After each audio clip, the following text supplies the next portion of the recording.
past 7 o'clock on Wednesday morning. High five in your forecast later today. Macon Dunnagan Jr. is here, and he's the expedition director for Mount Kilimanjaro and Tanzania, based in Charlotte, North Carolina. How are you? I'm great to be here in Toronto. I could listen to that southern accent all day long. Well, thank you. Mountain climbing, going up Kilimanjaro and other similar mountains seems to be something now that really is on people's agendas.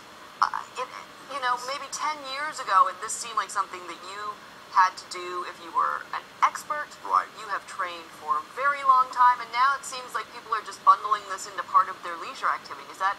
It's true, and it's because of that. It's because of technology. Technology has made it for people, to just about anybody, to go climb Mount Kilimanjaro.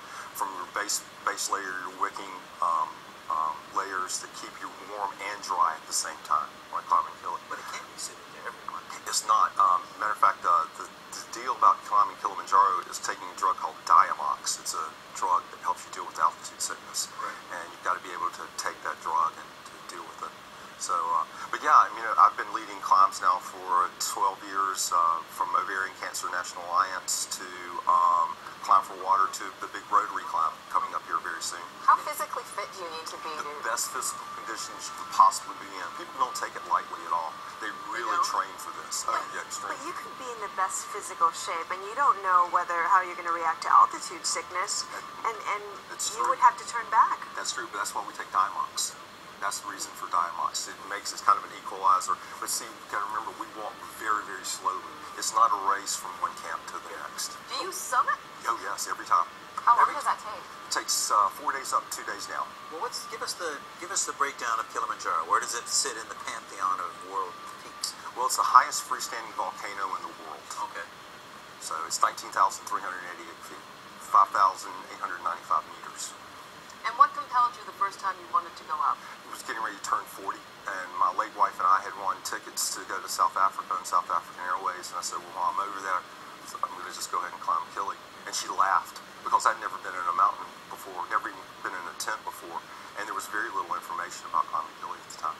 So I just went over there and did it, and came back down, and did it again, took a friend with me, and then wrote the book, Sons of Kilimanjaro. Has it lost its luster in any way? No. But when you popularize something like Yes. this, and every Tom, Dick, and Harry's going up the Kilimanjaro. Well, even if all the Tom, Dick, and Harrys went up, there's only about 30,000 people a year try to climb Kili. It's a huge mountain. Is it commercialized? No, it's No. not. No. It's just a great big state park. Place Right. up there. Right. Have you seen? How many times have you? 20 times. 20 times. Have you seen some of the environmental changes over that period? People are saying that you're not even seeing as much snow at the peaks. No. We've had a huge snowstorm up there. Even when I was there, there's a lot of great pictures just recently of the massive snowstorms that they've had up there just recently. I've seen a little bit, but nothing that would stop me from going back to climb Kili again in June. Matter of fact, I go back for my 21st climb. Why? After you've done it 10, 12, 15 times, what keeps you coming back? People ask me to lead climbs for different causes, like ovarian cancer. I've got an ovarian cancer climb I'm taking up in September.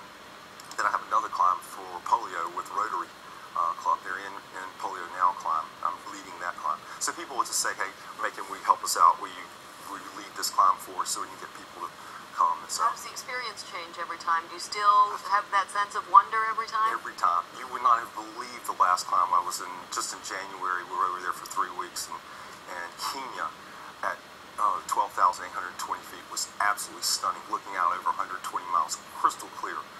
I climbed from the Kenyan side down over to the Tanzanian side. How much equipment do you have to take to do that trek? And well, you have to remember that you're not carrying all your stuff. The porters do that for you. So you're only responsible for your water, poncho, and camera for the day. But you do have to have sleeping bags, proper shoes. But again, most people, that's why they talk to me. I help them. You can take a cell phone. Absolutely. That would make people leave those at the bottom. Well, for safety, they've got cell phones up there. But I mean, the service is spotty. But you can, be on top of Kilimanjaro. Tweeting. If you have AT&T, you can call back. Isn't that something? But there's certain places on the mountain where you actually can call home. Right. What kind of weather extremes do you experience while you're up there? That's a great question.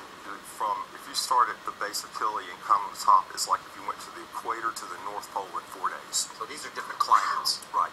You start at, it was like when I was there in January, it was 110 degrees at the base, and we got to the top, it was 10 degrees. There's never any sign of any activity, seismically or volcanically on Kilimanjaro. Nothing. I've never seen anything in 12 years. And what do you experience at the summit? Because I've had friends who have done the climb, and there's just lots of crying at the top, right? There is. There are a lot of people cry at the top because it's one of the hardest things you'll ever do in your life. I mean, you leave at 11:30 at night to push to the summit. You climb during the night, and so you can actually be there when the sun rises. And when you've done something that hard, I mean, it's really, truly a hard experience climbing from 15,500 feet to 19,388 feet in 8 hours. What's harder, the physical or the mental? It's both. It's a physical and mental challenge. Yeah, because I'd have to think, as you look up and you see how high you have to go, that it would be very easy to think, right. I'm out. Well, that's why we do it at night. Because if you did it during the day, you probably wouldn't do it. So, really? right. Deal with that situation though, where you're having to sort of help someone emotionally reach the summit? Well, no, everybody's feeding off everybody else's energy. Everybody's really up for this thing.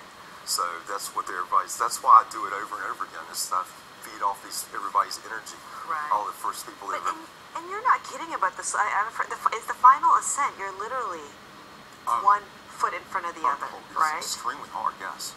But I mean, you're going so slow in a line in the dark. Right. And I've taken a 77-year-old lady to the top, and I've got a 12-year-old that I'm taking up in June. So with me. So. Was there anything in your temperament? Was there anything in your younger life that would lead you to believe that mountain climbing would be a real hook for you? Never.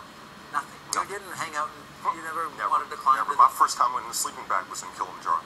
Wow. And that was when I was about 40. So you were not an outdoorsy guy at all? Yeah, I kind of got out a little bit, but played golf and did stuff, but never really got into it until I got to Kilimanjaro and climbed, and really experienced the people of Tanzania, and then also the folks with Zara Tours in Motion Tanzania, really great company, and then started doing these travel shows, and this outdoor travel show this weekend is going to be huge. That's right. You can meet Macon and find out more about Kilimanjaro and all of his adventures at the Outdoor Adventure Show, which is February 24 to 26 at the International Convention Center. And the first 5 people to email us at info@morningshow.ca will get a pair of tickets to head out to the Outdoor Adventure Show. And his book is called Sons of Kilimanjaro. Macon Dunnagan, thank you so much for being here. Well, can't wait to come back again. Super. Well, great. Love We'll to do it have again. you. All right. 20 minutes past 7 o'clock. We'll be back in just a minute. I just always fascinated by